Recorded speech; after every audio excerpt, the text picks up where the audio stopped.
Cinema box office result తో చాలా విమర్శలు ఫేస్ చేశారు లోకేష్ కనకరాజ్.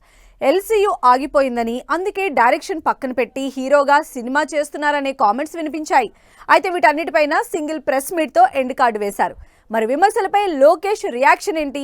ఖైదీ 2కి బదులుగా బన్నీ ప్రాజెక్ట్ టేకప్ చేయడానికి చెప్పిన రీజన్స్ ఏంటి?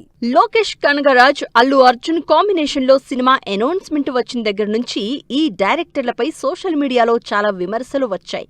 కూలీ తర్వాత ఖైదీ 2 ఉంటుందన్న లోకేష్ ఎక్కువ రెమ్యునరేషన్ ఆఫర్ చేయడంతో కార్తీ సినిమాని పక్కన పెట్టినట్లు కామెంట్స్ వినిపించాయి. అంతేకాదు ఎల్సీయూ ఉంటుందా లేదా అంటూ లోకేష్ పై ట్రోల్స్ వైరల్ అయ్యాయి. దీనికి తోడు డైరెక్షన్ పక్కన పెట్టి డీసీ హీరోగా సినిమా చేయడంతో ఈ రూమర్స్ నిజమయ్యే ఛాన్స్ ఉందా అనే డైలమా క్రియేట్ అయింది. అయితే వీటన్నింటికి ఎండ్ కార్డ్ వేశారు లోకేష్ కనకరాజ్. కూలీ సినిమా నష్టాన్ని మిగిల్చిందన్న రూమర్స్ ని ఖండించారు లోకేష్ కనకరాజ్. రజనీకాంత్ సినిమా నిర్మాతకి లాభాలు తెచ్చిందన్న లోకేష్ సెన్సార్ బోర్డు ఇచ్చిన ఏ సర్టిఫికెట్ కారణంగా సినిమాకి 40 నుంచి 50 కోట్లు తక్కువ వచ్చాయన్నారు. అలాగే ఖైదీ 2 సినిమాపై క్లారిటీ ఇచ్చారు.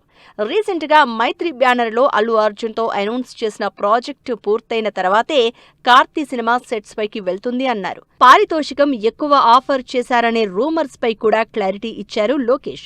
అల్లు అర్జున్ ప్రాజెక్ట్ సడన్ గా తీసుకున్న నిర్ణయం కాదని, బన్నీతో మూవీ కోసం చాలా ఏళ్లుగా మైత్రి నిర్మాతలతో ట్రావెల్ అయినట్లు చెప్పారు. ఖైదీ 2 ఉంటుందన్న లోకేష్ కూలీ తర్వాత రజనీకాంత్, కమల్ హాసన్ కాంబినేషన్ లో తెరకెక్కే మల్టీ స్టారర్ ప్రాజెక్టు కోసం 1.5 నెలలు స్క్రిప్ట్ వర్క్ చేశాను అన్నారు.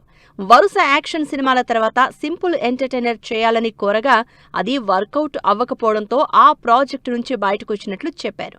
అంతేకాదు ఎల్సీయూ ఆగిపోయిందన్న రూమర్స్ లో నిజం లేదన్నారు.